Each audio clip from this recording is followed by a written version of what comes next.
नमस्कार, आप देख रहे हैं डीडी न्यूज। मैं हूं लाल चंद्र सिंह। शाम के 5 बज गए हैं तो समय हो गया है 5 की पंचायत का। और 5 की पंचायत में आज ऐसे मुद्दे पर पड़ताल हम करने वाले हैं जिसकी चर्चा इस देश में पिछले 2-3 महीने से रही है। और वो मुद्दा है पहलगाम का हमला, जो आतंकियों का हमला हुआ था और उस पर ऑपरेशन सिंदूर के जरिए भारत का करारा जवाब। यह जवाब पाकिस्तान को भी दिया गया, यह जवाब पूरी दुनिया ने देखा, लेकिन फिर भी कुछ सवाल तैरते रहे हमेशा। और विपक्ष इसी देश में गाहे बगाहे सवाल लेकर आता रहा।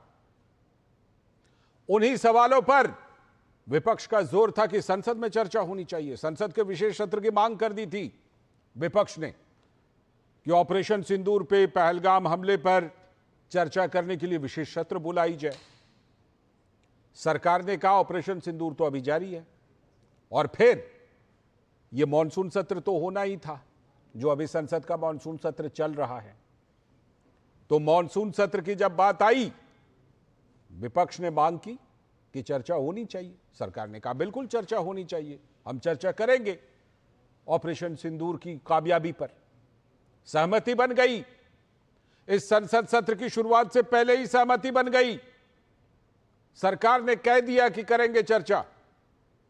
उसके बावजूद संसद का समय खराब होता रहा, विपक्ष हंगामा करता रहा, करीब 1 हफ्ते तक समय को खराब किया भी। फिर जब इस सप्ताह की, आज सोमवार है, तो जब शुरुआत हुई इस हफ्ते की, तो सरकार की तरफ से कोशिश हुई कि संसद चले। तो दोबारा फिर एक सहमति बनी जिसमें विपक्ष ने आश्वासन दिया, फिर से एक बार फिर से दोबारा आश्वासन दिया कि हां हम संसद चलाएंगे। सब कुछ तय हो गया कि ऐसे ऑपरेशन सिंदूर की कामयाबी पर चर्चा करेंगे। लेकिन विपक्ष ने आज फिर हंगामा किया और 2 बजे तक तो हाउस चलने नहीं दिया, लोकसभा, क्योंकि पहले लोकसभा में चर्चा हो रही है, उसके बाद राज्यसभा में भी होनी है। तो 2 बजे तक सबसे पहले संसद को डिस्टर्ब किया और अब चर्चा हो रही है। तो पहली बात तो यही कि आखिर विपक्ष क्यों मुद्दे को भटका रहा था। आपने ऑपरेशन सिंदूर पर चर्चा की मांग की, सहमति बन गई, फिर बीच में एसआईआर को लेकर आ रहा है। एसआईआर पर बाद में चर्चा कर लीजिएगा, पहले ऑपरेशन सिंदूर पर कर लीजिए, जो कि अभी चर्चा जारी है। तो आज इसी पर हम बात करेंगे कि आखिरकार यह चर्चा जारी तो है। और रक्षा मंत्री राजनाथ सिंह ने करीब 1 घंटे तक संबोधन किया और जबरदस्त बातें रखी। लेकिन क्या विपक्ष संतुष्ट हुआ? क्या विपक्ष को उनके सवालों के जवाब मिले? और क्या विपक्ष उन जवाबों को सुनने के लिए तैयार है, समझने के लिए तैयार है, मानने के लिए तैयार है? और फिर यह भी कि सरकार कितना संतुष्ट कर पाती है विपक्ष को? तो आज 5 की पंचायत हम इसी पर करेंगे।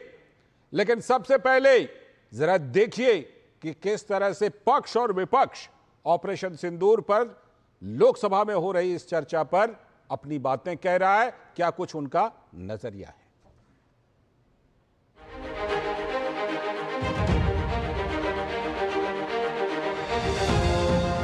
अध्यक्ष महोदय, 10 मई की सुबह जब भारतीय वायुसेना ने पाकिस्तान की मल्टीपल एयरफील्ड्स पर करारा प्रहार किया तो पाकिस्तान ने हार मान ली और हॉस्टिलिटी रोकने की उन्होंने पेशकश की। यह पेशकश इस कैबिनेट के साथ स्वीकार की गई हम लोगों के द्वारा कि यह ऑपरेशन केवल पाज किया गया है, स्थगित किया गया है। यह ऑपरेशन समाप्त नहीं हुआ है अध्यक्ष महोदय। अगर पाकिस्तान की ओर से भविष्य में कोई भी मिस एडवेंचर हुआ तो यह ऑपरेशन, अध्यक्ष महोदय, मैं सदन को आश्वस्त करना चाहता हूं, दोबारा प्रारंभ हो। पूरा देश प्रधानमंत्री मोदी जी के साथ था, विपक्ष प्रधानमंत्री मोदी जी के साथ था, और अचानक 10 मई के दिन पे हमारे राष्ट्रदूत कहते हैं कि हम पाकिस्तान पर हमला करेंगे, और शाम के 10 मई को सूचना आती है कि पाकिस्तान के साथ अब युद्ध पर हम परिणाम दे रहे हैं, सीज फायर हो गया। क्यों हुआ? भारत आतंकवाद के विरुद्ध जीरो टॉलरेंस रखता है। भारत ने कार्रवाई इसलिए रोकी क्योंकि कॉन्फ्लिक्ट के पहले और उसके दौरान जो भी पॉलिटिकल और मिलिट्री ऑब्जेक्टिव्स तय किए गए थे उसे हम पूरी तरह से हासिल कर चुके थे। इसलिए यह कहना, यह मानना कि यह ऑपरेशन किसी दबाव में रोका गया था, यह बेबुनियाद है और सरासर गलत है। सर 35 ही राफेल है देश में, 35 ही राफेल है। अगर उनमें से कुछ गिरे भी तो देखिए सर, मुझे तो लगता है कि बहुत बड़ी क्षति हुई। कभी कभी हमारे प्रतिपक्ष के लोग ये पूछते रहे हैं कि हमारे कितने विमान गिरे। मुझे लगता है उनका यह प्रश्न हमारी राष्ट्रीय जनभावनाओं का सही से प्रतिनिधित्व नहीं कर रहा है। मुझे लगता है उन्होंने एक बार भी हमसे यह नहीं पूछा कि हमारी सेनाओं ने दुश्मन के कितने विमान मारे गिराए। देश ये भी जानना चाहता है, वे 26 लोग जो जिनके परिवारों में आज कोई गुजर गया, वे ये भी जानना चाहता है कि 100 दिन गुजर गए और वे 5 दहशतगर्दियों को ये सरकार पकड़ नहीं पाई।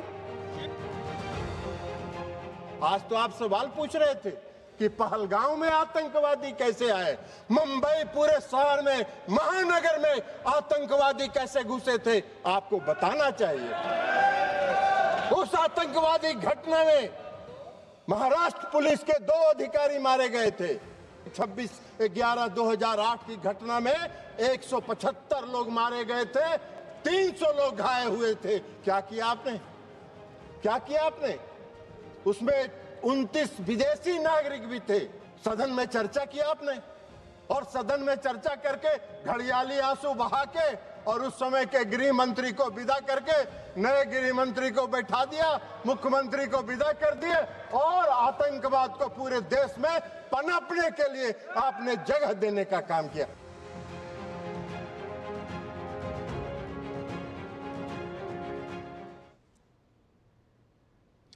तो ये बातें आपने पक्ष और विपक्ष की सुनी। संसद के अंदर जो चल रही है, जो चर्चा चल रही है, उसमें पक्ष और विपक्ष ने अपनी अपनी बातें रखी हैं और ये अभी 16 घंटे चर्चा होनी है।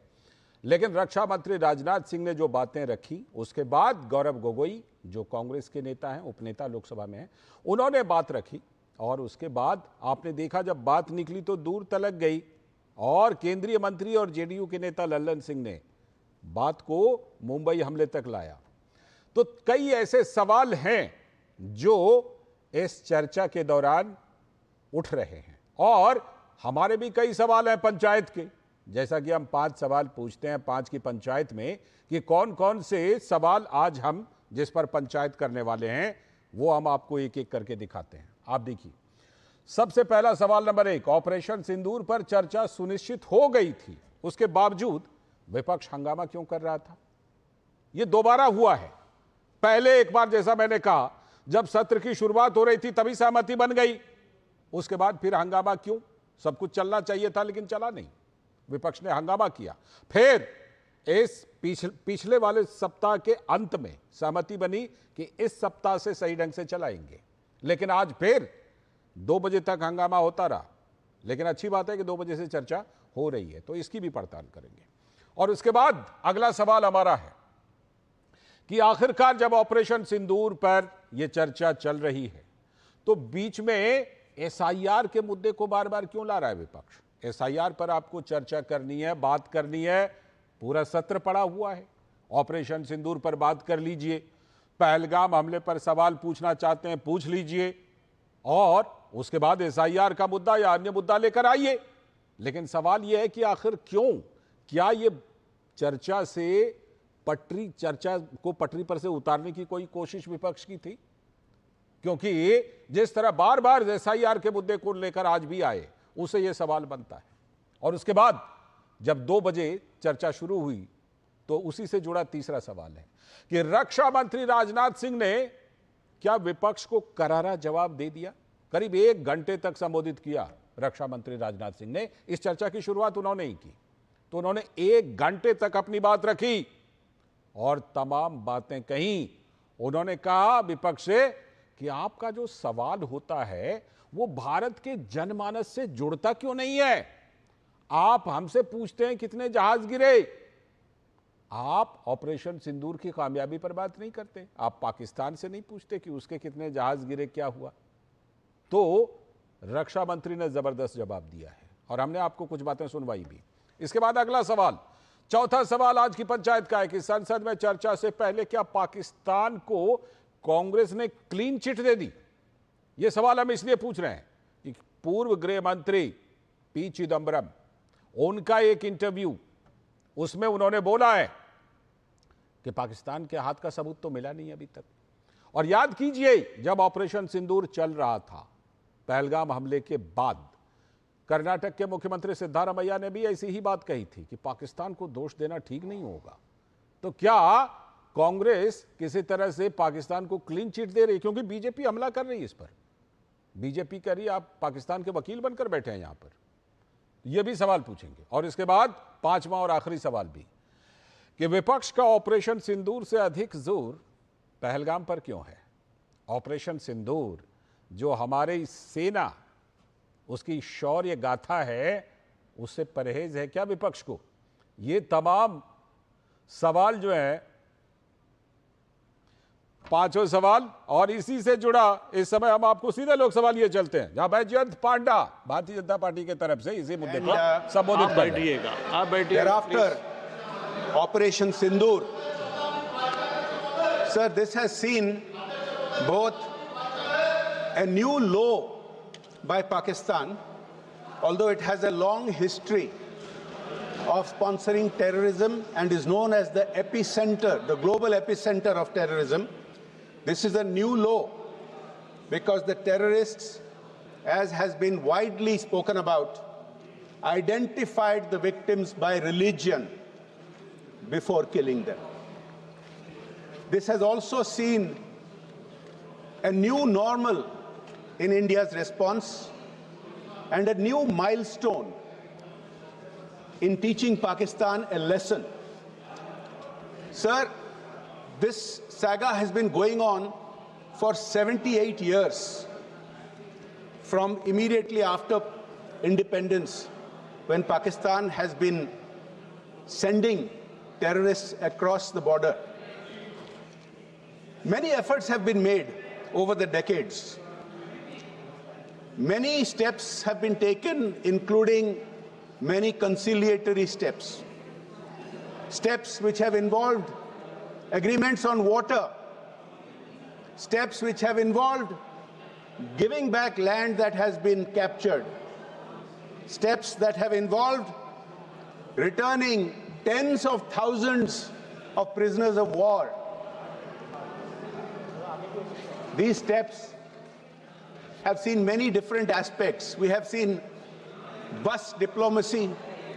We have seen many different efforts.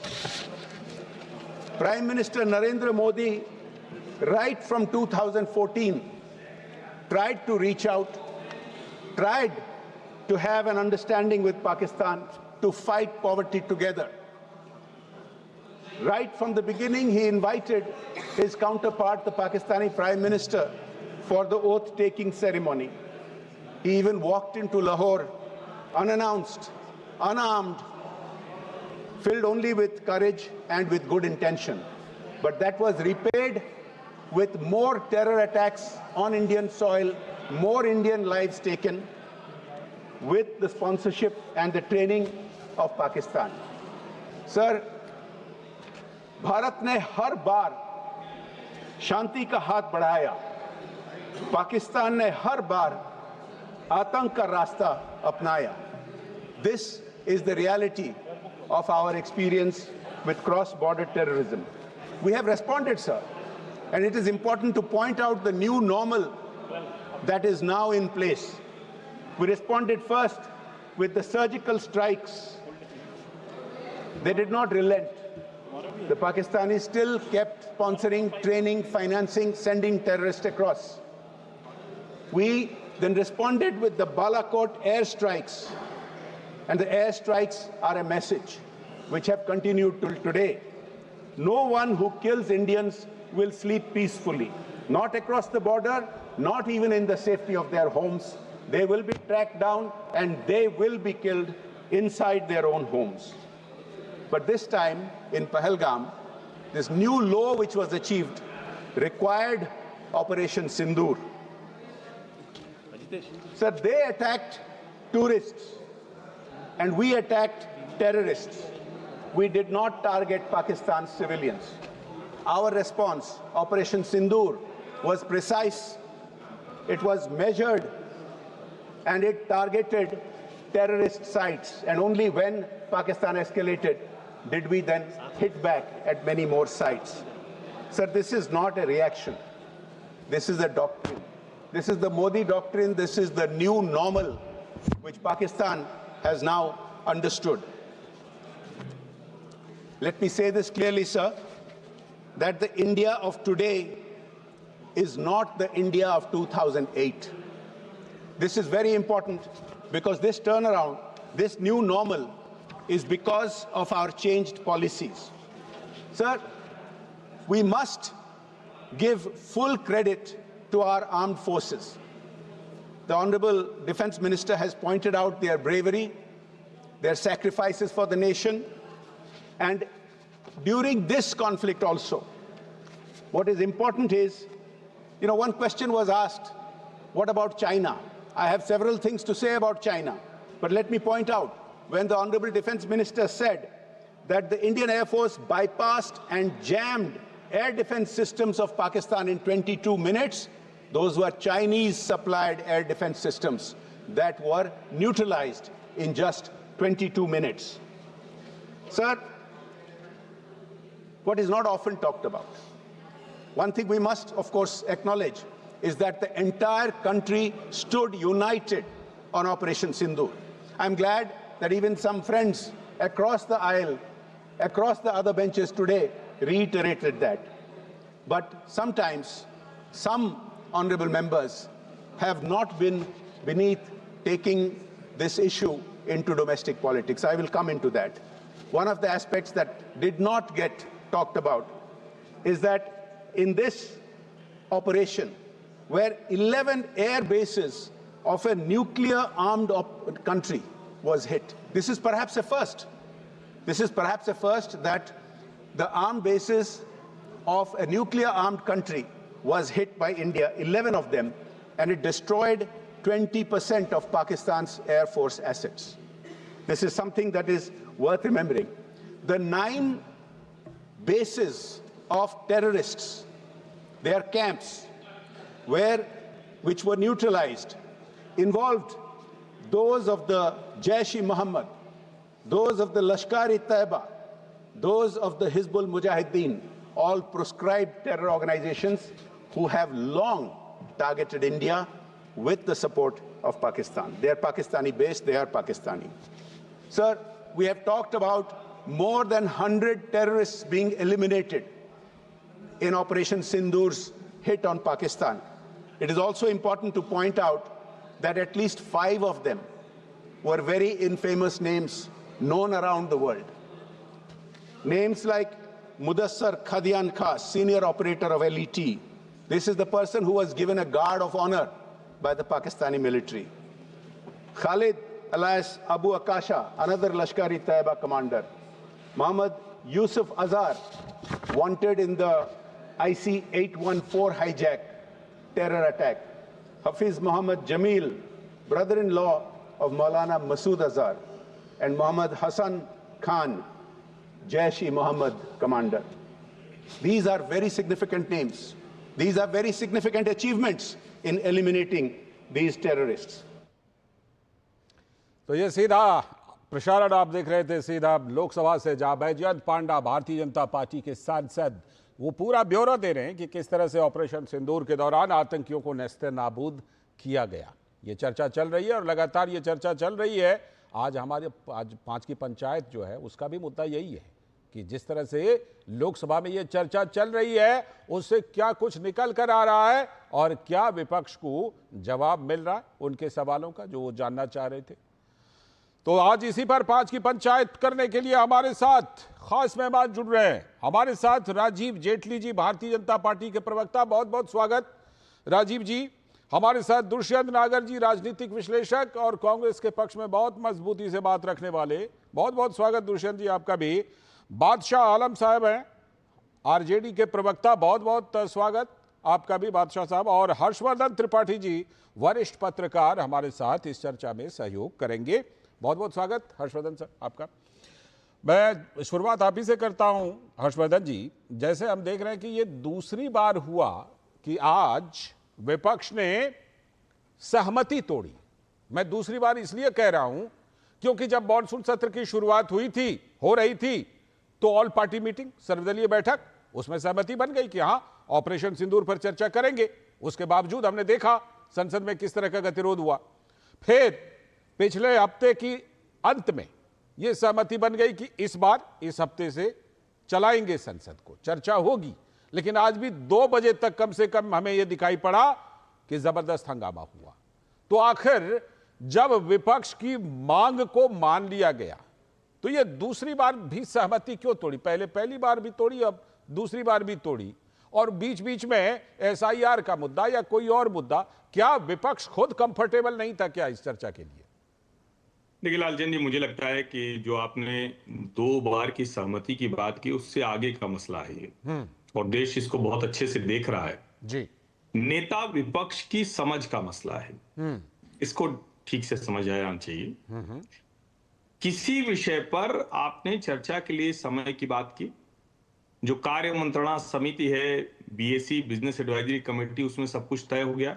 वो कोई सिर्फ सरकार का मसला नहीं, सरकार, सत्ता पक्ष, विपक्ष दोनों होते हैं। जब उस पर घंटे भी तय हो गए, पहले 16 घंटे और 9 घंटे तय हुए थे, फिर 16 घंटे दोनों सदन में तय हो गए, ठीक है। उसके बाद आज इस विरोध का कोई मतलब नहीं समझ में आया। वही मैं और देश के लोगों को बहुत साफ साफ दिख रहा है कि विपक्ष सिर्फ और सिर्फ हंगामा करना चाहता है।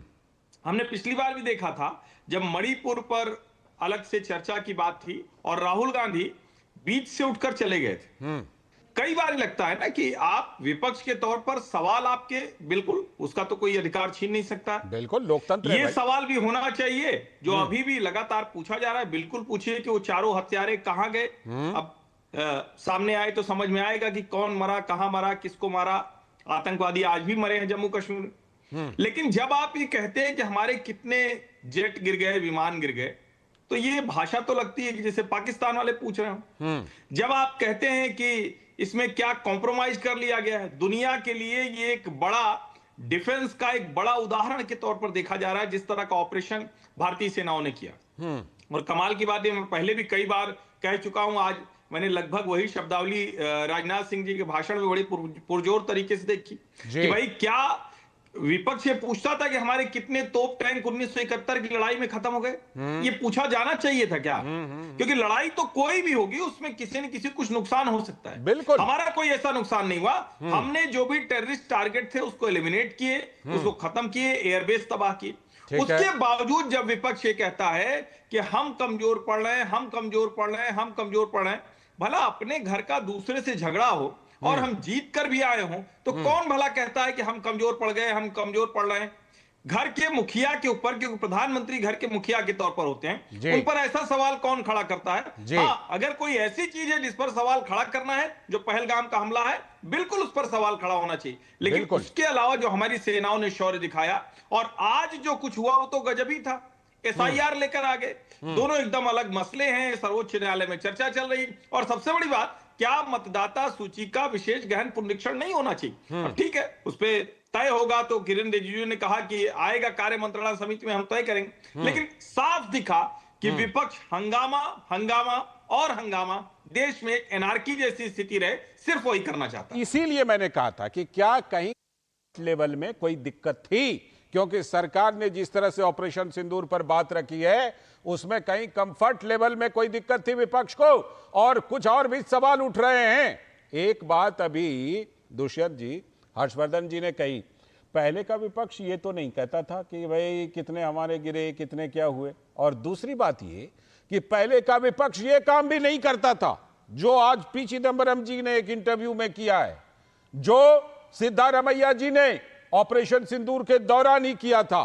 कहा था पाकिस्तान का तो क्यों, हम पाकिस्तान का तो अभी कोई दोष है नहीं। आज वही चिदम्बरम जी कह रहे हैं कि पाकिस्तान के हाथ होने के तो सबूत मिले नहीं है। यानी कहने का मतलब ये कि ये तो फिर और ज्यादा ये बात हो रही है कि आप किधर से बैटिंग कर रहे हैं। देखिए, पूर्व के विपक्ष के विषय में आपने कहा तो मैं आपको बताना चाहता हूं, जब भारत चीन के साथ युद्ध कर रहा था तो अटल जी धरने पर बैठे थे। बीच युद्ध के उन्होंने संसद का सत्र बुलवाया और उस पर विशेष चर्चा हुई। जिस दिन स्वर्गीय प्रधानमंत्री श्री लाल बहादुर शास्त्री जी ताशकंद में निगोशिएशन कर रहे थे, समझौता कर रहे थे, अटल जी, अडवाणी जी और अन्य लोग उनके घर के बाहर जाकर नारे लगा रहे थे, उनके मुर्दाबाद के नारे लगा रहे थे, उनको अभद्र भाषा का प्रयोग कर रहे थे। उनके परिजनों ने उनको उसकी सूचना दी। कई लोगों ने अपनी किताबों में ये लिखा है कि उस सदमे से उनकी मृत्यु हो गई। पूर्व के विपक्ष का तो आचरण ये रहा जी। अच्छा, और मैं कांग्रेस पार्टी का बता रहा हूं आपको इतिहास और अतीत, कभी भी किसी चीज को छुपाया नहीं। जो जेट्स गिरे भारत पाकिस्तान युद्ध में, वो देश के समक्ष रखा। जो नुकसान हुआ वो देश के समक्ष रखा। जो सेनाओं ने अपनी बहादुरता दिखाई, उनको परमवीर चक्र, महावीर चक्र, अशोक चक्र देने का काम किया। ये तो पूर्व की सरकार का मैं आपको आचरण बता रहा हूं।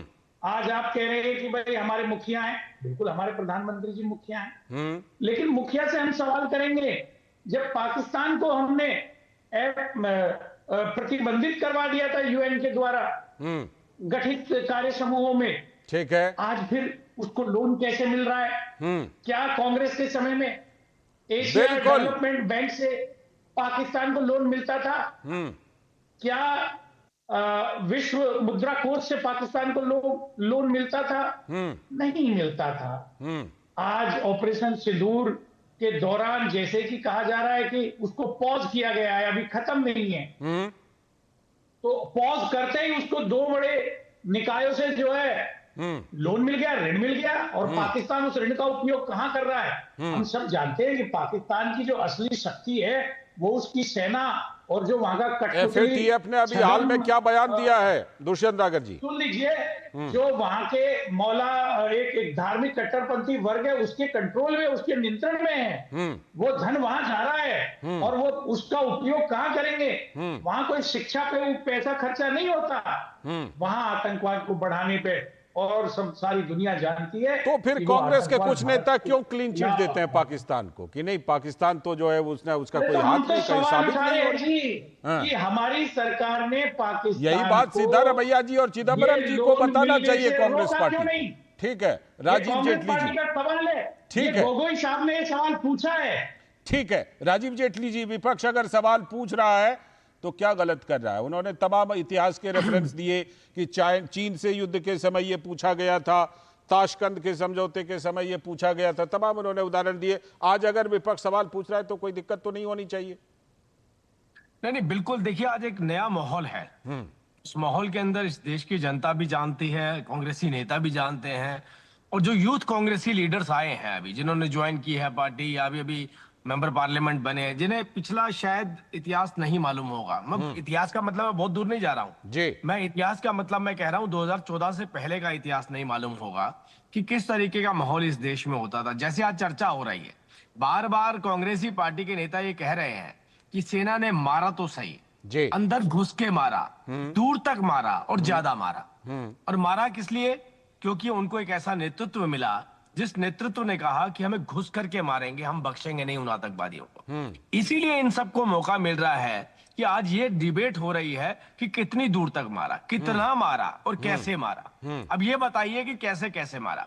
अच्छा, इसके सबूत भी इनके पास हैं, क्योंकि डीजीएमओ ने प्रेस कॉन्फ्रेंस करी है, आर्मी, एयरफोर्स और नेवी ने, सभी ने अपने अपना पक्ष रख के बताया है कि किस तरीके का डैमेज पाकिस्तानी आतंकवादियों को किया। और हमने पहले दिन से इस बात को मेंटेन किया था कि हम आतंकवादियों को मारना चाहते हैं।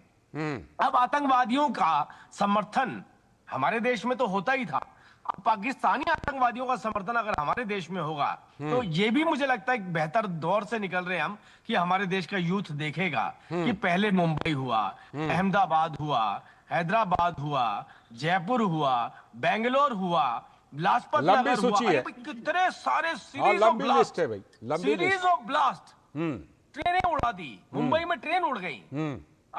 आप जैसे आपने देखा मुंबई में ताज वाला अटैक हुआ, जोड़ते जाइए जितना, वो तो लंबी लिस्ट कोई है। चर्चा नहीं, वाराणसी में संकट मोचन मंदिर में चर्चा भी किस बात में, चर्चा भी किस बात को लेकर के होती थी कि भाई हम जाएंगे, हम अंतर्राष्ट्रीय मंच पर बात रखेंगे। आपके लोग तो मार गए ना, देश के लोगों को तो मार के चले गए वो, आप कौन से मंच पे जाकर के चर्चा रखेंगे? लेकिन आज ये तय हो चुका है कि हमने देश के प्रधानमंत्री के नेतृत्व में हमारी सेनाओं ने जो पराक्रम दिखाया है उसमें किसी को डाउट नहीं, इनको भी नहीं है ना। ठीक है, ये भी डाउट नहीं कर रहे हैं उस बात के ऊपर। लेकिन अब डिबेट इस बात पे हो रही है कितना, कैसे, कौन सा बम कैसे ऊपर से आया कि नीचे से गया, मिसाइल लॉन्चर से गया कि आपने ये सब जानकारी देना तो सेना का काम है, सेना का काम है। सेना ने काफी हद तक इसकी जानकारी, मैं आ रहा हूं दुष्यंत नगर जी, आ रहा हूं दुष्यंत नगर जी, आ रहा हूं, बोलिएगा, जवाब दीजिएगा, आ रहा हूं आपके पास आऊंगा।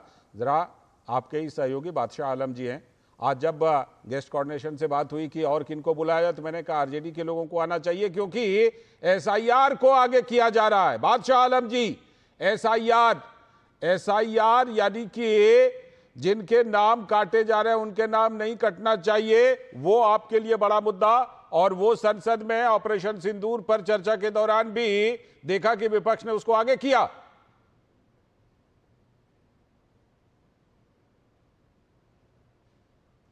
बादशाह आलम जी, लगता है बादशाह आलम जी से आवाज आ रही है? हाँ आ रही है, बोलिए कुछ। हाँ, आवाज आ गई। सर देखिए, हाँ, ये ऑपरेशन सिंदूर के बीच में एसआईआर ये विपक्ष के लोग नहीं लाए हैं। ये बीच में तो मुद्दा भटकाने के लिए ये बीजेपी का काम है कि बीच में अगर कोई मसला चल रहा है तो एक दूसरा चीज लाकर उसमें अटका दो। अब जैसे मैं एसआईआर पर ही बात कर रहा हूँ, ऑपरेशन सिंदूर पर जरा बाद में बताता हूँ आपको। हाँ। अब ये 2025 को इन्होंने एक समरी रिव्यू किया इलेक्टोरल वोटर रोल का, और उसको इन्होंने प्रकाशित कर दिया जनवरी 2025। और अभी जो इलेक्शन के और 24 जून को फिर ये एसआईआर उसमें घुसेड़ दिया इन्होंने। भाई तो जो 25 जून का जो वोटर लिस्ट ये लेके आए थे वो तो इन्हीं ने बनाया था ना, कि कितने मर गए, कितने 18 साल के हो गए, उनका नाम उन्होंने कट किया, एक वोटर लिस्ट फाइनल कर दी। तो एकदम से इनको ये बीच में 2-3 महीने के बाद 24 जून को क्या ऐसा आ गया कि सर्कुलर के एसआईआर करेंगे। चलिए भाई एसआईआर कर लीजिए आप, उससे किसी को दिक्कत नहीं है। लेकिन जो टाइमिंग इन्होंने सेट किया उस टाइमिंग में ये एसआईआर पॉसिबल नहीं था, तो विपक्ष ने अपना सवाल किया इनसे। बादशाह आलम जी वो कह रहे हैं कि जब 2003 में भी किया था तो ऐसे ही 31 दिन में किया था, वो तो गिना रहे हैं चुनाव आयोग वाले। 2003 में बता रहे हैं और सुप्रीम कोर्ट में भी बता रहे हैं वो 2003 में जो इन्होंने ये गहन कह रहे हैं, ये वाला गहन नहीं था। हाँ। वहां तो पुराने वोटर लिस्ट से लेके और ये वेरीफाई किया गया था 2003 के एसआईआर में। हाँ। कि उस वोटर लिस्ट को मद्देनजर रखते हुए कितने लोग इस देश के चले गए इस दुनिया से और कितने 18 साल के हो गए। लेकिन ये एसआईआर जो कर रहे हैं ये 2025 में बिहार का इलेक्शन जब आगे आया हुआ है तो ये फ्रेश इलेक्ट्रोल रोल बना रहे हैं। ये आप वोटर आपकी जो एसआईआर पर बन रहा है, ठीक है, जो इस मानसून सीजन में 1 महीने के अंदर पॉसिबल नहीं है। ठीक है, चुनाव आयोग कह रहा है पॉसिबल है। चुनाव आयोग डेटा देकर कह रहा है कि पॉसिबल कर दिया हमने, कह रहे हैं वो डेटा देकर कह रहे हैं कि कर दिया, हो गया। बहुत सारे लोगों चुनाव आयोग को तो संवैधानिक संस्था है, तो संविधान के हिसाब से तो चलना नहीं है। चुनाव आयोग को तो बीजेपी के मशवरे से चलना है और बीजेपी के लिए वोटिंग करनी है। ठीक है, आप आरोप लगा सकते हैं, ये हमारा आरोप है। ठीक है। दूसरी बात ऑपरेशन सिंदूर की जो आप कर रहे हैं, हाँ, मैं वही कहने वाला था कि एसआईआर का मुद्दा क्या आपके लिए इतना ज्यादा बड़ा हो गया कि ऑपरेशन सिंदूर पर चर्चा होने के बावजूद एसआईआर का मुद्दा लेकर आए बीच में। देखिए, ये ऑपरेशन सिंदूर पर चर्चा से भाग रहे हैं, उसमें जो सवाल है विपक्ष के और भारत के 140 करोड़ जनता के, उस पर ये जवाब न देना पड़े, उसके लिए एसआईआर लेके आए। अच्छा, तो इन्होंने बीच में घुस गया ना, इन्होंने ध्यान भटकाने के लिए लाया, आप ये कह रहे हैं। अच्छा, लालचंद जी, मैं अपनी बात कह दूं, ये पूरा घटनाक्रम जो है 22 अप्रैल से लेकर 10 जून तक का है ऑपरेशन सिंदूर का। जी। कोई बहुत लंबी चौड़ी हिस्ट्री में नहीं जाना है हमको हाँ। कि 77 में क्या हुआ, 70 में क्या हुआ, 1962 में क्या हुआ। ये 24 जून से लेके और 10 मई तक का घटनाक्रम है। तो जो लोग ऑपरेशन सिंदूर का क्रेडिट ले रहे हैं, ठीक है, तो अगर वो विफल है तो उसका उनकी जवाबदेही भी तो उनकी बनती है। वो जवाब दे तो जिम्मेदारी रहे भी तो उनको संसद में, लेके आना वो कह रहे हैं चाहिए। कि हम संसद में जवाब दे रहे हैं, हमने जवाब सुनवाया जवाब भी, नहीं दे आगे रहे। भी आपको सुनवाएंगे। रुकिएगा मतलब जरा। यहाँ के रक्षा मंत्री तो क्रेडिट नहीं ले रहे थे ना, रक्षा रुकिएगा। मंत्री तो आर्मी के ड्रेस पहन के राफेल नहीं उड़ा रहे थे। जी बादशाह अपने आलम ऊपर साहब रक्षा रुकिएगा मंत्री अभी, तो फूल नहीं बरसा रहे थे। ठीक है, रक्षा मैं मंत्री इस तो पर रोड शो नहीं कर इस रहे पर थे। जो है तो सरकार, जो इसका क्रेडिट ले रहा है, सरकार तो संसद के अंदर जवाब दे ही रही है, बाकी भी जवाब दिए जा रहे हैं, वो जवाब भी आपको सुनवाऊंगा, आप सभी के पास लौटूंगा। छोटे से ब्रेक के बाद फिर पंचायत की इस पड़ताल को आगे बढ़ाऊंगा। छोटा सा ब्रेक यहां पर, सभी बने रहिएगा हमारे साथ।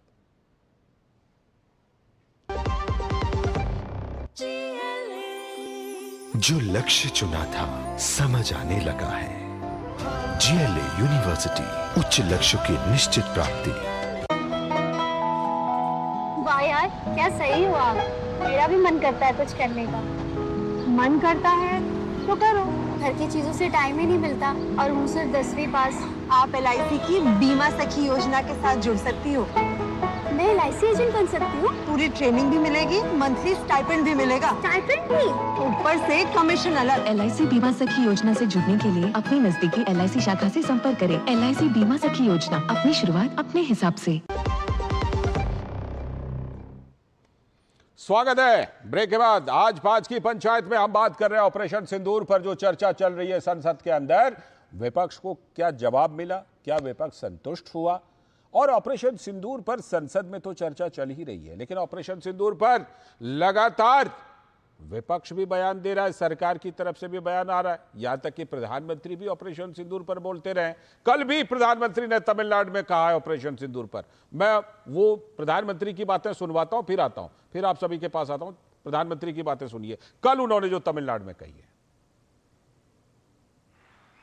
ऑपरेशन सिंदूर के दौरान दुनिया ने देखा है कि कोई अगर भारत की सुरक्षा और संप्रभुता पर हमला करता है तो भारत उसे कैसे जवाब देता है। ऑपरेशन सिंदूर ने दिखा दिया है कि भारत के दुश्मनों के लिए, आतंकवादियों के लिए अब कोई ठिकाना सुरक्षित नहीं है।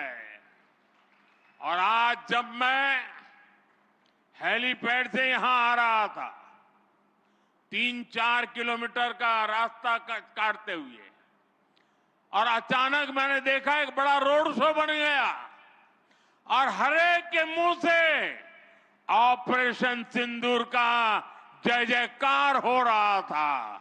ये पूरे देश में ऑपरेशन सिंदूर ने एक नई चेतना जगाई है, नया आत्मविश्वास पैदा किया है और दुनिया को भी भारत की शक्ति को स्वीकार करना पड़ रहा है। तो प्रधानमंत्री नरेंद्र मोदी लगातार ऑपरेशन सिंदूर पर बोलते रहे, कल भी बोला बार बार। हाँ, दुष्यंत नागर जी आप कुछ कहना चाह रहे थे, उसके बाद हर्षवर्धन जी के पास और बाकी लोगों के पास जाऊंगा। दुष्यंत नागर जी पहले आप अपनी बात रखिए।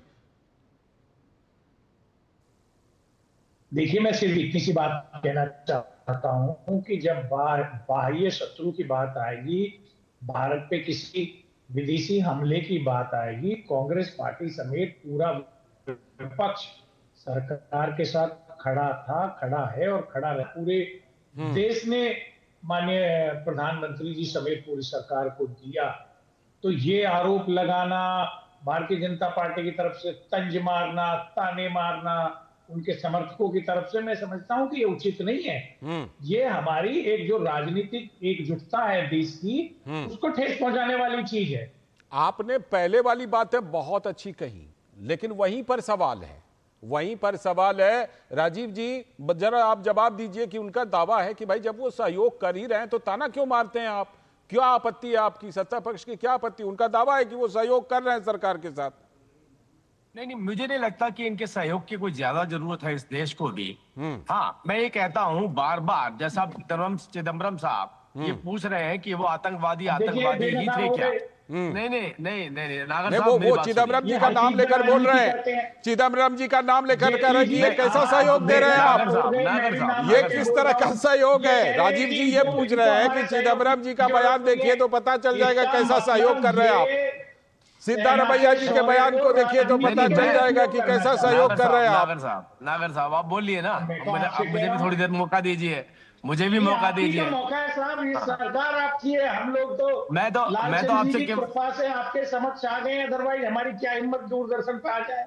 क्या सर? नहीं, बिल्कुल सब दूरदर्शन आपका भी है सर, दूरदर्शन सभी का है, आपका भी है, बिल्कुल। धन्यवाद सर। भाजपा वाले चाहते नहीं है ऐसा, इन्होंने अभी कह दिया ना आपके सहयोग की जरूरत नहीं। भाजपा वाले भी चाहते हैं कि आप आए। राजीव जी देखिए खुद आपको आमंत्रित करते हैं।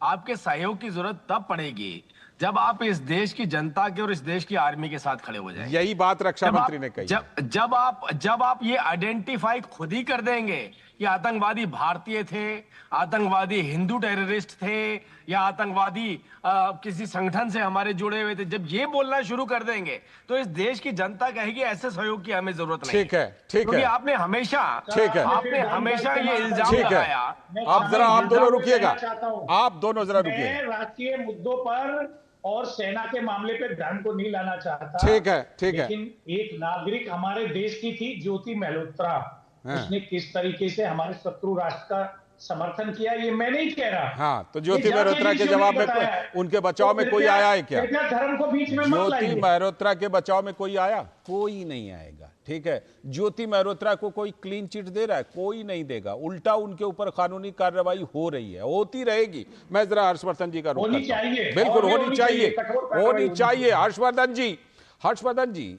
ऐसे तो देखिए, दावा तो अभी दुष्यंत जी ने किया कि भाई विपक्ष सहयोग दे रहा है, लेकिन आप जरा पूरी घटना को, पहलगाम की घटना से लेकर के कांग्रेस के नेताओं के पाकिस्तान टीवी पर हेडलाइन जो बयान हुए उसको देख लीजिए, सिद्धारमैया जी के बयान को देख लीजिए, अभी चिदम्बरम जी का बयान देख लीजिए, फिर अभी जब शशि थरूर जी के नेतृत्व में प्रतिनिधिमंडल भेजा गया तो उस समय जो कांग्रेस का मुख्य धड़ा है उसका क्या रवैया रहा वो देख लीजिए। आपको लगता नहीं है कि कांग्रेस पार्टी जो मुख्य विपक्षी पार्टी है, जिसने करीब करीब 5.5 दशक तक इस देश की सत्ता जिसके हाथ में रही, वो कहीं ना कहीं इस मुद्दे पर, जिसे कहते हैं कि जब आप कई बार यू टर्न मारते हैं, कई तरह से घूमते हैं, तो कहते हैं किसी भी नीति पर गोल गोल घूमना, क्या कांग्रेस इस पूरे मामले में ऐसा लगता है कि कोई एक स्पष्ट लाइन नहीं ले पाई? ये देखिए, स्पष्ट लाइन कांग्रेस कैसे ले पाएगी? और इस संकट को समझिए, राहुल कांग्रेस है, ये कांग्रेस पार्टी इस देश में सत्ता में रही है। कांग्रेस पार्टी में अभी भी बहुत से बड़े बड़े नेता हैं। कांग्रेस पार्टी की विचारधारा कभी भी इस तरह से नहीं होती जिससे राहुल गांधी सोचते हैं। राहुल कांग्रेस का ये सारा संकट है, और इसीलिए जो मैं कई बार पहले भी कह चुका हूं कि उसमें कम्युनिस्ट सोच वाले लोग जिस तरह से हैं, और जो असल कांग्रेसी हैं वो तो किनारे हो गए। उनको तो ना कहीं जगह मिल रही, ना कोई संगठन में जगह है, ना चुनावी राजनीति में उनकी जगह है। और इस मसले को थोड़ा समझना चाहिए। जो पी चिदम्बरम ने कहा है, पी चिदम्बरम देश के पूर्व गृह मंत्री हैं, और मैं ये जानता हूं कि गृह मंत्री के तौर पर उनको कम से कम सिक्योरिटी प्रोटोकॉल तो बहुत अच्छे से पता होंगे। सोचिए जरा, वो ये कह रहे हैं कि कैसे कह दिया कि ये पाकिस्तानी, जबकि एक सेट प्रोटोकॉल होता है सिक्योरिटी एजेंसीज का, और हमारे देश की सबसे बड़ी जांच एजेंसी जो आतंकवाद मामलों में है, एनआईए, उसने बताया वहां 2 ओवरग्राउंड वर्कर्स को पकड़ा गया कश्मीर में, जो स्थानीय कश्मीरी मुसलमान थे। अब आप कह रहे हैं कि आतंकवादी तो होम ग्रोन टेररिस्ट है। इसका मतलब क्या हुआ? इसका मतलब आप ये कह रहे हैं कि जो कश्मीरी मुसलमान है वही आतंकवाद कर रहा है। 370 हटाने के बाद कितनी मुश्किल से वहां एक, जिसको कहें कि वहां के लोगों के साथ एक ट्रस्ट बनाने की कोशिश हो रही, बहुत हद तक कामयाबी मिली। नहीं चलते पेलेट गन, नहीं चलते पत्थर, नहीं चलती गोलियां। कश्मीरी नौजवान के हाथ में अब उस तरह से पत्थर नहीं दिखते जिसकी वजह से उनके ऊपर आपराधिक धाराओं में मामले नहीं दर्ज होते। अब उस तरह से AK-47, AK-56 और हैंड ग्रेनेड लेकर वो नहीं घूमते। अब उनके जनाजे में लोग नहीं निकलते। लेकिन एक तो आपने कश्मीरी मुसलमानों के ऊपर सवाल खड़ा किया, दूसरा क्या किया, अंतरराष्ट्रीय मंचों पर पी चिदम्बरम के बयान का उपयोग अब पाकिस्तान करेगा, बिल्कुल करेगा। बाकायदा TRF को बैन किया अमेरिका ने, अब वो डेजिग्नेटेड टेररिस्ट लिस्ट में आ गया। और आप ये कह रहे हैं कि नहीं वो तो हो ही नहीं सकता। ये क्या भारत का पक्ष कमजोर करना नहीं हुआ? ये क्या भारत का अहित करना नहीं हुआ? और हमने देखा ना जब मनमोहन सिंह के समय में क्या होता था। मनमोहन सिंह के समय में 2 लाइन की 3 लाइन की निंदा वाली चिट्ठी आ जाती थी, डोजियर होता था, ऐसा डोजियर होता था। बात की बात कर रहा हूं। हाँ। तो ये कोई तुलना करने का वक्त नहीं, लेकिन मैं ये कह रहा हूं कि आज भारत की सरकार ने, भारत के नेताओं ने, भारत की जो डेमोक्रेटिक, और मैं बार बार कहता हूं उस वक्त जब था इस देश ने सवाल नहीं उठाया। ठीक ये है। फालतू की बात की जाती है कि विपक्ष क्या कर रहा था। विपक्ष ने इंदिरा गांधी को पूरा श्रेय दिया, और अटल जी का भाषण उस वक्त उठा के सुन लीजिए, आपको तब समझ में आएगा विपक्ष होने का मतलब क्या होता है और राहुल गांधी होने का क्या मतलब है। ठीक है, राहुल कांग्रेस ने दुष्यंत नागर जी का जवाब। तैयार किए, ठीक है, खतरनाक। ठीक है, दुष्यंत नागर जी का जवाब, उसके बाद बादशाह आलम जी के पास जाऊंगा। मुकर गए अटल जी 20 साल पूर्व में दिए गए भाषण से। हाँ, ठीक है, ठीक है। अब मुझे बादशाह आलम जी, बादशाह आलम जी के पास, बादशाह आलम जी। देखिए सर जी, बादशाह आलम जी, बादशाह आलम जी, आपसे पिछला सवाल, बादशाह आलम जी, पिछला सवाल आपसे मैंने एसआईआर पर पूछा था, लेकिन इस बार प्योर ऑपरेशन सिंदूर पर पूछ रहा हूं। बहुत सारी विपक्ष की जो पार्टियां हैं, उन्होंने ऑपरेशन सिंदूर के दौरान कांग्रेस से बिल्कुल अलग रुख लिया, और कई पार्टियों की, कई नेताओं की बड़ी तारीफ हुई कि हां, बहुत अच्छा रुख लिया है विपक्षी पार्टी के तौर पर। आरजेडी कहां पर है? क्या आरजेडी इस पूरे मसले पर कांग्रेस के रुख के साथ सहमत है? क्या आरजेडी उस बात से सहमत है जो पी चिदंबरम जी कह रहे हैं, जो सिद्धारमैया जी कह रहे थे, या आरजेडी भी उन विपक्षी पार्टियों की लाइन में है जिन विपक्षी पार्टियों की तारीफ हुई है उनके रुख के लिए? बताइए। देखिए लालचंद जी, जब 22 तारीख के बाद ऑपरेशन सिंदूर शुरू हुआ तो देश की सारी विपक्षी पार्टियां, आरजेडी भी, सब हम लोग सरकार के साथ कंधा से कंधा मिला के खड़े हो गए कि हमारे अपना सरकार जो भी एक्शन लेना चाहती है पाकिस्तान के खिलाफ वो एक्शन ले, हम लोग बिल्कुल उसके साथ खड़े हैं। और सारी पार्टियां खड़ी थी। लेकिन जिस तरह से ऑपरेशन सिंदूर को सीज फायर में बदल दिया इन लोगों ने 10 तारीख के अंदर, तो उससे कुछ सवाल खड़े हुए। तो वो सवाल तो विपक्ष की पार्टी पूछेगी ना। आप ऑपरेशन सिंदूर की जो बात कर रहे हैं 24 तारीख से 22 तारीख से जो शुरू हुआ था जी, तो वहां सिक्योरिटी लिफ्ट था। ये तो सरकार मान रही है ना कि सिक्योरिटी लिफ्ट था। वहां के गवर्नर ने भी इस चीज को एक्सेप्ट कर लिया कि सिक्योरिटी लिफ्ट था। इंटेलिजेंस रिपोर्ट था आपके पास।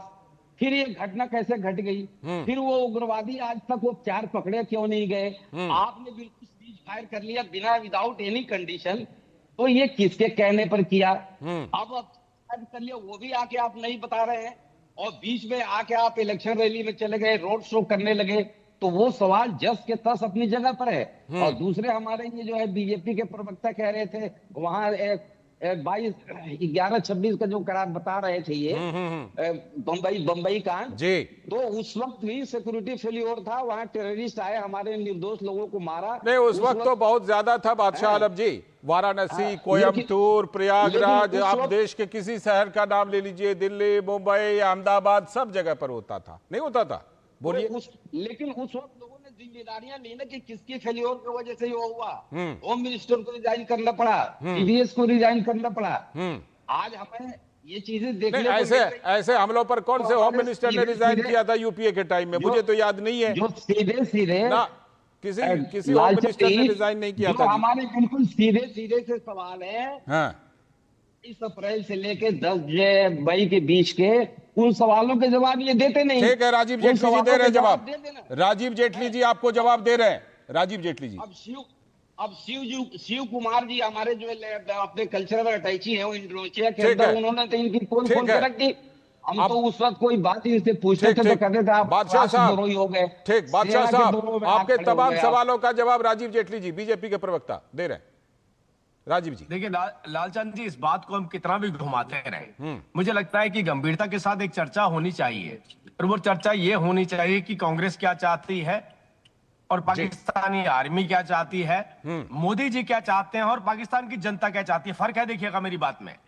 पाकिस्तान की आर्मी वही चाहती है जो ये चाहते हैं, पाकिस्तान के आतंकवादी भी वही चाहते हैं जो ये चाहते हैं, लेकिन पाकिस्तान की जनता वो चाहती है जो मोदी जी चाहते हैं। मतलब कि आतंकवाद का सफाया, आतंकवाद का सफाया वहां की जनता भी चाहती है। क्योंकि आप ये देखिए, कारगिल के वक्त अपने सैनिकों को पीछे छोड़ के चले गए थे और कहा था हमारे सैनिक नहीं है। और अब आतंकवादी जब हमने मारे, मतलब मोदी जी के नेतृत्व में जब हमारी आर्मी ने वो आतंकवादी मारे, तो उनके कोफिन के ऊपर आतंकवादी झंडे लहरा रहे थे। तो जो आर्मी, जो सेना अपनी सेना की नहीं हुई, अपनी जनता की नहीं हुई, तो आप सोचिए उसके ऊपर कहां के लोग विश्वास करेंगे। और कोई राजनीतिक पार्टी अगर उसकी भाषा बोलेगी तो अपना नुकसान तो अपने देश में करेगी। आज कांग्रेस पार्टी वही भाषा बोल रही है जो पाकिस्तान की जनता नहीं बोल रही है, उनकी आर्मी बोल रही है, उनके आतंकवादी बोल रहे हैं। तो अगर वो भाषा आप बोलेंगे तो कहीं ना कहीं आपका नुकसान होगा। हम ये कह रहे हैं, हम ये कह रहे हैं, हम, अरे मेरी बात सुनिए, हम ये कह रहे हैं, हमें तो आतंकवाद का सफाया करना है, हमें तो आतंकवाद का सफाया करना है। और आतंकवाद के सफाए के सबूत अगर पहली बार इस देश में नजर आए, हमसे पहले एक मॉडल बता दीजिए आपने ऐसा दिया हो कभी भी। आतंकवादी हमें मार के गए और आप पाकिस्तान जाकर के उनको मार के आए हो, एक मॉडल बताइए ना हमें, एक ऐसा इंसिडेंट बताइए हमें, कभी हुआ ऐसा? ठीक है, इसीलिए मैंने कहा था जो युवा आए हैं, सांसद, मंत्री, विधायक और जो लीडरशिप में आए, जो आम जनता भी है, जो युवा आए हैं, उनको ऐसा एहसास करवा देना। अगर आप पिछला बातें उठा करके उनको बताएंगे तो वो सोचेंगे ऐसा भी होता था क्या कि एक वन वे ट्रैफिक था, वो आते थे और मारते तो चले जाते थे और हम हाथ पे हाथ धरे बैठे रहते थे। ठीक है, आज इनको मालूम नहीं है कि क्या हुआ था इस देश में। दुष्यंत नागर जी, ये चर्चा चल रही है और चर्चा के लिए जैसा कि हम जानते हैं 16-16 घंटे दोनों सदनों में है, अच्छी बहस देखने को मिलेगी। लेकिन एक सवाल की और चर्चा हो रही है कि संसद के बाहर राहुल गांधी जी ने हमेशा माइक संभाला, लेकिन संसद में माइक संभालने की बारी आई तो गौरव गोगोई जी को थमा दिया, ऐसा क्यों? ये भी बात हो रही है, हालांकि कांग्रेस का अंदरूनी मसला है ये। देखिए जी, कांग्रेस पार्टी तो सामूहिक नेतृत्व में भरोसा करती है। और गौरव गोगोई जी भारत का भविष्य हैं, भावी मुख्यमंत्री हैं आसाम के। और उन्होंने चर्चा की शुरुआत की, तो इसमें तो अच्छी बात है, कोई इसमें गलत बात नहीं, गलत बात कुछ नहीं है, गलत बात कुछ नहीं है, मैं ये नहीं कहता। सारी बहस का निचोड़ ये है, हमारा पक्ष ये है कि ऑपरेशन सिंदूर भारतीय सेना की शौर्यता, वीरता का एक प्रतीक है, एक उदाहरण है। ठीक। और जब हमारी सेना को कामयाबी मिल रही थी, हमने उनका निगरानी तंत्र, उनके हवाई अड्डे, उनके स्टेडियम उड़ा दिए थे। ऐसे में हम आतंकवाद की फैक्ट्री जहां पे है पीओके, उस पे पूरा नियंत्रण पा सकते थे और सदा सदा के लिए हम जो है आतंकवाद का समूल नाश कर सकते थे। उस समय पे भारत सरकार ने जो अब मैं अगर उनको शब्दों में कहना चाहूं तो अमेरिकी राष्ट्रपति की सुझाव, सलाह या कुछ भी उसको कह सकते हैं हम, उस पे बिना सोचे समझे जो युद्ध विराम का या पॉज करने का ऑपरेशन को जो फैसला किया, उस पे विपक्ष की आपत्ति। मुझे लगता है कि आज रक्षा मंत्री राजनाथ सिंह ने इस पर भी एकदम बिल्कुल जवाब दिया है। सर, चार शब्द और बोलना चाहूंगा। बोल दीजिए चार। दूसरा, ऑपरेशन सिंदूर के जिस तरह से पॉज होने के बाद में पाकिस्तान को जो आर्थिक सहायता मिली है, उस पे हमारी बहुत ही चिंता है। हर्षवर्धन त्रिपाठी जी, रोज सरकार को रोकना। हर्षवर्धन त्रिपाठी जी, जो ये सवाल है, सवाल ये जो था इनका कि ऑपरेशन सिंदूर को पॉज क्यों किया गया, आज रक्षा मंत्री ने बड़ा डिटेल जवाब दिया इस पर। मुझे लगता है उनका पूरा एक हिस्सा था उस पर। देखिए लालचंद जी, मुझे लगता है कि इतनी स्पष्टता से, वही मैं कह रहा हूं, कभी भी कोई जवाब नहीं दिया गया। और अगर कोई ये पलट कर पूछ ले कि 93,000 सैनिक जब आत्मसमर्पण करके खड़े थे तो इंदिरा गांधी जी ने क्यों नहीं पाकिस्तान ऑक्युपाइड जम्मू कश्मीर ले लिया? तो फिर मुंह छिपाते घूमना पड़ता है। कांग्रेस के लोगों की समस्या ये है कि ऐसे सवाल कर रहे हैं जो उनको पता है कि देश के विमर्श को कमजोर करने वाले। और क्या हम युद्ध करने के लिए गए थे? हमने बहुत स्पष्ट तौर पर कहा था कि आतंकवादी हमला हुआ है, इसका हम जवाब देंगे। क्या 100 से अधिक आतंकवादी मारे जाने का समाचार पूरे प्रमाण के साथ नहीं आया? क्या मौलाना मसूद अजहर रोता हुआ नहीं दिखा? क्या ये नहीं दिखा कि पाकिस्तान के पूरे जितना जिसको हम पावर कॉरिडोर कहते हैं, खुद शहबाज शरीफ ने कहा कि रात को मुनीर साहब ने हमको फोन किया और कहा कि ये हो गया। मुझे लगता है अगर इसके बाद भी कांग्रेस के वही सारे सवाल हैं तो देश की जनता इसको देख रही है, देश की जनता भी देख रही है और संसद के अंदर भी ये सवाल उठ रहे हैं, संसद के अंदर भी ये सवाल उठ रहे हैं। देखिए 93,000 सैनिकों को अगर इंदिरा जी ने चलिए छोड़ा, वो पीछे की बहुत सारी बातें आ जाएंगी, पीछे की फिर बहुत सारी बातें आ जाएंगी, पीछे की बातों में फिर ये भी बात आ जाएगी कि उस समय के भारत के युद्धबंदियों को क्यों नहीं छुड़ाया, पीछे की बातों में ये बात भी आ जाएगी कि गुजरात का एक इलाका क्यों सौंप दिया, बहुत सारी बातें आएंगी, छोड़ दीजिए। फिलहाल संसद में चर्चा चल रही है और उस चर्चा में सब लोग हिस्सेदारी कर रहे हैं। उम्मीद करते हैं इस चर्चा के बाद और ज्यादा एक मत होगा हमारा पूरा सिस्टम, हमारे सारे राजनीतिक दल। बहुत बहुत शुक्रिया दुष्यंत नागर जी, राजीव जेटली जी, हर्षवर्धन साथ में बादशाह आलम साहब, बहुत बहुत शुक्रिया इस पंचायत में हिस्सा लेने के लिए और पंचायत में पड़ताल करने के लिए। तो 5 की पंचायत में आज जो हमने बात की वही मुद्दा जिस पर कि इन दिनों संसद में चर्चा चल रही है और ये चर्चा अभी लोकसभा में है, 16 घंटे फिलहाल निर्धारित है और अब तो 16 घंटे राज्यसभा के लिए भी निर्धारित किए गए हैं। तो लगातार इस मुद्दे पर सरकार क्या जवाब दे रही है, विपक्ष कौन से सवाल पूछ रहा है, इसके बारे में हम लगातार बात करते रहेंगे। फिलहाल आज की 5 की पंचायत में इतना ही। पूरी टीम को दीजिए अनुमति। नमस्कार।